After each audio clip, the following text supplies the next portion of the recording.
labonieši Jesajas grāmatā 43. nodaļā.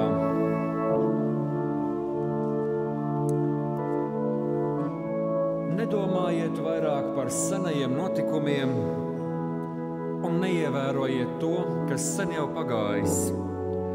Jo redziet, es veikšu ko jaunu, tas jau parādās, vai tad jūs to neredzat?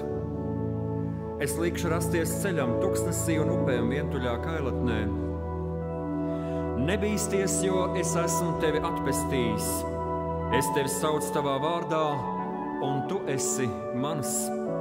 Kad tu iesi caur ūdeņiem, es būšu pie tevis, un caur straumēm tās tevi nepārplūdinās.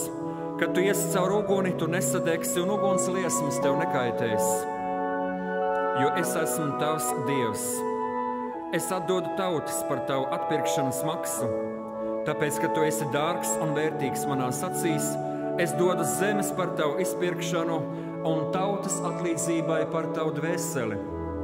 Nebīsties, jo es esmu ar tevi. No rīta puses atvedīšu atpakaļ tavus tautas brāļus, un no vakariem sapulcināšu tavus piederīgos.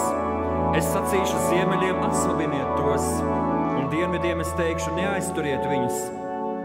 Atvediet manus dēlus no tālienes, un uz manas meitas no zemju galiem.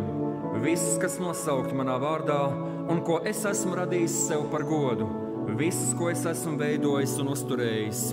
Un lai ierodas un kopā sanāk tauta, kas ir akla, kaut gan tai bija acis, un kas ir kurli, kaut arī tiem bija auss.